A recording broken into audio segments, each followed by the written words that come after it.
So hello everyone, this is Pooja Singh and welcome back to our channel stock 24/7। So पूरे 2 weeks के बाद मैं ये वीडियो लेकर आई हूँ। सो आप बिल्कुल ही ये सोचकर चल सकते हैं कि आपके लिए बेहतर कंटेंट ही लेकर आऊंगी, मैं बेहतर स्टॉक एनालिसिस ही लेकर आऊंगी and useful and needful video ही लेकर आऊंगी। एंड यहाँ पर ये लास्ट टाइम एंड इसके साथ ही फिर शायद मौका नहीं मिलेगा। कैसे है ये वीडियो पूरा देखने के बाद आपको क्लियर हो जाएगा एंड वीडियो के एंड में आपको काफी बेहतर जानकारी एंड यूजफुल जो है कंटेंट मिलेगा। सो वीडियो को बस बिना स्किप करे पूरा जरूर देखिए। एंड हाँ, जो भी चैनल पर नए हैं चैनल को सब्सक्राइब कर देना है, बेल आइकन को जरूर प्रेस कर ले ताकि हर वीडियो की नोटिफिकेशंस आपको टाइम से मिलती रहे। जिसको भी हमारे एप्लीकेशन के बारे में नहीं पता है, हमसे जुड़ना चाहते हैं, मार्केट आवर में अपना Q&A सेशन भी कर सकते हैं, वो हमारा स्टॉक 24/7 एप्लीकेशन जरूर ही विजिट करिए। चलिए, स्टॉक डिस्कशन करने से पहले मैं आपको कुछ इंपॉर्टेंट चीजें बताती हूँ कि लास्ट टाइम कैसे हो सकता है। ठीक है, इसके लिए यहाँ पर देखिए मैंने ओपन किया है एक चार्ट जो है इंडिया विक्स, जिसके बारे में मैंने हमेशा ही डिस्कस किया है एंड इंडिया विक्स पर हमेशा ही आपको बोलती हूँ कि नजर रखनी चाहिए। इंडिया विक्स क्यों? देखिए सिंपली अगर मैं कहूँ, इंडिया विक्स अगर 14 से ठीक है डाउन है, अब इंडिया विक्स आप देख सकते हो खुद भी कि कितना प्राइस चल रहा है। 14 से अगर डाउन है इंडिया विक्स, दैट मीन्स वो यहाँ पर जो है हमारे लिए ये बताता है कि मार्केट में पॉजिटिव इंडिकेशंस हो सकते हैं, मार्केट ऊपर जा सकता है। लेकिन अगर मार्केट इंडिया विक्स अगर 17 के ऊपर जा रहा है तो ये मार्केट में डर बताता है। ठीक है, यानी कि यहाँ पर बता सकता है कि सेलर हावी है। 14 के नीचे बायर्स का इंडिकेशंस होता है एंड 17 के ऊपर सेलर्स का।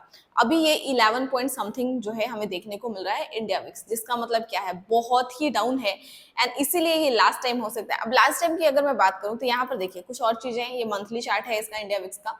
यहाँ पर देखिए इसके पहले भी इसी को जो है इसने फेस किया है बहुत बार, मल्टीपल टाइम, 1 2 3 4 5, मतलब ऐसे बहुत सारे कैंडल्स है, मंथली कैंडल्स है। अगर एक एक कैंडल चेक करें तो 1 मंथ का है। बट मैं एक रेंज मेजर सपोर्ट की बात करूं तो आप देख सकते हैं किसी रेंज के पास आके यहाँ पर ये चीजें हमें बेहतरीन देखने को मिली है। तो बस इसी वजह से इंडिया विक्स जो है बहुत ही नीचे है, जो कि हमें पॉजिटिव इंडिकेशंस दे रहे हैं यहाँ पर, इसलिए इंडिया विक्स को ट्रैक करना जरूरी होता है। अब चलिए यहाँ पर बात कर लेते हैं कि बहुत सारे क्वेश्चंस आए थे मेरे पास आईटी सेक्टर को लेकर, क्योंकि इस टाइम जो है मार्केट में देखा जा रहा है कि आईटी सेक्टर काफी डाउन है। तो सबको ये लग रहा है कि शायद आईटी सेक्टर में मौका हो सकता है। तो सबसे ज्यादा क्वेश्चंस आए थे ना आईटी बीज को लेकर। देखिए मैंने आईटी बीज हमेशा ही जो है बताया है, आईटी बीज को डिस्कस किया है। आज कहती हूँ कि अगर आप आईटी के 2-4 स्टॉक्स लाइक टीसीएस, इन्फोसिस, इन सबको ट्रैक कर रहे हैं तो बेटर है आईटी बीज की तरफ जाना। आईटी बीज में एसआईपी करना ज्यादा बेटर रहता है। आईटी बीज क्योंकि टॉप 10 का जो है वो इंडिकेट करता है, टॉप 10 को लेकर चलता है, वेटेज ज्यादा है, जैसे कि टीसीएस, इन्फोसिस का वेटेज ज्यादा है उसमें। तो आईटीबीज को जस्ट मैंने ना अभी रिसेंटली मेंबर्स के साथ भी वीडियो भी प्रोवाइड कराया था। 36 के समथिंग आई थिंक मैंने डिस्कस किया था, 41 का रेजिस्टेंस बताया था एंड उसको ब्रेक करता है, देन 43 45, रिसेंटली 43 जाकर जो है अभी डाउन हुआ है आईटीबीज। तो देखिए आईटीबीज अभी बात करूं तो बहुत सारे लोगों का क्वेश्चन था बल्क में डील करना, तो मुझे वो बेटर नहीं लग रहा। हाँ, एसआईपी के थ्रू लॉन्ग टर्म जर्नी है आपकी, देन बेटर हो सकता है आईटीबीज को ट्रैक करना, अगर पूरे आईटी सेक्टर को ट्रैक करना। लेकिन अगर आप चाहते हो कि इस टाइम आईटी सेक्टर के कुछ बेहतरीन स्टॉक्स पर नजर रखना, तो जैसे कि इसमें टीसीएस अभी काफी डाउन पर है, इन्फोसिस है, थोड़े बहुत एसआईपी मोड वाले हैं, एचसीएल टेक्नोलॉजी है, बहुत सारे, टेक महिंद्रा है, तो ये सब अभी एसआईपी मोड वाले हैं। लेकिन अगर आप चाहते हो कि करेक्शन जिसमें सबसे ज्यादा हो एंड थोड़े बहुत सेफ्टी, थोड़े बहुत रिस्क के साथ रिटर्न्स की भी कैपेबिलिटीज रखता हो, तो चलिए हम उसके बारे में डिस्कशन करते हैं। वही हमारा सिलेक्शन है जिसके लिए मुझे लगता है कि ये वीडियो आपके लिए नीडफुल रह सकेगी। एंड मैं यहाँ बात कर रही हूँ साइंट की। ठीक है, साइंट ही क्यों? सबसे पहले 14,000 मार्केट साइज है इसका, तो मुझे लगता है कि ये हमारे लिए काफी जो है लॉन्ग टर्म वालों के लिए खास करके बेटर हो सकेगा। स्टॉक का P23 मल्टीपल पी है एंड ये स्टॉक सिर्फ अपने हाई से 47% डाउन ही नहीं, मीडियन पी से भी डाउन है। इसका पी आप चेकआउट कर सकते हैं, मीडियन 24.3 है, ये 23 समथिंग है एंड इसका जो पी है वो 36 मल्टीपल 37 ऐसे गया था, उसके कंपैरिजन में काफी लो है। सो इस वजह से यहाँ पर इस स्टॉक को जो है मैंने डिस्कशन के लिए सेलेक्ट किया है। साइंट का ये चार्ट है, यहाँ पर आप देख से जो है ऑलरेडी 55% तक करेक्ट हुआ है, अभी रिसेंटली 47% के करेक्शन में है। अब देखिए थोड़ा सा इसको जूम करके मैं बताती हूँ कि साइंट ही क्यों शायद आपको मौका ना मिले, ऐसा क्यों मैं कह रही हूँ। देखिए सबसे पहले इसका ये सपोर्ट है, मेजर सपोर्ट है। देखिए यहाँ पर दो चीजें मैं बता रही हूँ आपको, लॉन्ग टर्म के लिए एंड शॉर्ट टर्म, दोनों के लिए चीजें यहाँ पर अलग है। सबसे पहले लॉन्ग टर्म की बात करते हैं। तो यहाँ पर देखिए मेजर सपोर्ट है इसका, ये जो मैंने लेवल लिया, आप स्क्रीनशॉट भी ले सकते हो, ये इसका मेजर सपोर्ट है। सो अगर आपका विजन लॉन्ग टर्म है देन आपको इस सपोर्ट का ध्यान रखना है। इसके नीचे स्टॉक काफी वीक हो जाएगा एंड देख सकते हैं कि जैसे ही ये टूटा था ये करीब 1000 तक डाउन हो गया था। अब देखिए इसके बाद ये है इसका रेजिस्टेंस, जब एक 1180 गया था तो अब ये इसका रेजिस्टेंस बन गया था, तो इसको ब्रेक कर दिया। सो अगर आपका विजन शॉर्ट टर्म है देन आपका सपोर्ट ये रहेगा, ठीक है, जो कि है ये, ठीक है। अगर आपका विजन शॉर्ट टर्म है तो आपका सपोर्ट ये होगा, लॉन्ग टर्म है तो आपका सपोर्ट ये होगा। ओके, इस चीज को ध्यान रखिए।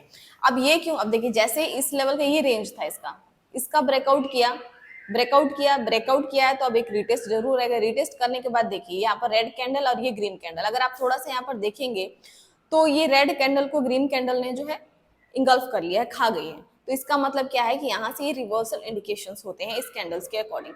तो इस वजह से यहाँ पर रिवर्सल की पोटेंशियल्स नजर आ रही है। एंड यहाँ पर देखिए ये लेवल, यानी कि इसको निकालते ही हमें ये लेवल देखने को मिलेगा।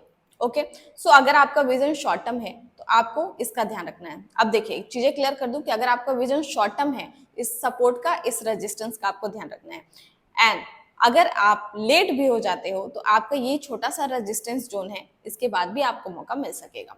ओके, एंड उसके बाद बारी आती है लॉन्ग टर्म वालों की। तो लॉन्ग टर्म वालों का सपोर्ट यहाँ पर है, सबसे नीचे ध्यान दे सकते हैं। एंड लॉन्ग टर्म वालों के लिए जो रेजिस्टेंस है वो मेजर ये है, ये एरिया है, ठीक है, जो कि हमारा इतना प्लस होता है। तो अब ये आपको डिसाइड करना है कि आपका विजन शॉर्ट टर्म है, लॉन्ग टर्म है। उस हिसाब से आप डिसीजन लीजिए, उस हिसाब से अपना सपोर्ट रेजिस्टेंस डिसाइड कीजिए, तभी चीजें क्लियर होंगी। अगर आप देखिए सोचेंगे कि शॉर्ट टर्म के लिए लिया है एंड स्टॉप लॉस नहीं लगाया, अपने टारगेट का ध्यान नहीं रखा, एंड उसके बाद कि क्या ये और बढ़ेगा, क्या ये और घट जाएगा, अगर ये चीजें अगर आप करते हो तो शॉर्ट टर्म के लिए फिर नहीं है। एंड अगर आपका विजन लॉन्ग टर्म है तो आपको कितना अप डाउन जा रहा है, ऊपर नीचे, उससे आपको फर्क नहीं पड़ना चाहिए। आप बस क्लियर रखो कि मेरा माइंडसेट क्या है, आपका रेजिस्टेंस, आपका टारगेट जोन क्या है, मुझे उतने तक होल्ड करना है, मुझे इसके बाद निकल जाना है, ये चीजें क्लियर होनी चाहिए। एंड अगर आपका विजन शॉर्ट टर्म रहता है ना, तो सपोर्ट रेजिस्टेंस का बिल्कुल ध्यान रखिए। सपोर्ट यानी कि उसके नीचे हमें नहीं रुकना होता है, रेजिस्टेंस यानी कि उसके बाद भी हमें नहीं रुकना होता है, यानी कि आपको एक target and stop loss set करके चलना पड़ता है। तो इस चीजों का ध्यान रखिए। मैं उम्मीद करूंगी कि ये वीडियो आपके लिए नीडफुल, हेल्पफुल रहेगी एंड कोशिश करूंगी कि रेगुलर वीडियो आपको मिले, क्योंकि पहले से मैं काफी बेटर हूँ, रिकवरी काफी अच्छी हो चुकी है। सो आपको रेगुलर वीडियोस मिलती रहेगी। तो बस छोटी सी रिक्वेस्ट अगेन है कि वीडियो को ज्यादा से ज्यादा लाइक एंड शेयर करें, ताकि यूट्यूब जो है अगेन प्रमोट कर सके मेरी वीडियो को, ताकि फिर से जो है यूट्यूब के एल्गोरिदम में ये आ सके, क्योंकि काफी टाइम से वीडियोस नहीं डाली है, आप देख रहे हो, तो थोड़ी बहुत मैं चाहूंगी कि आपकी भी हेल्प सपोर्ट मिलती रहे। ओके, मिलते हैं नेक्स्ट वीडियो में। Thanks for watching, bye.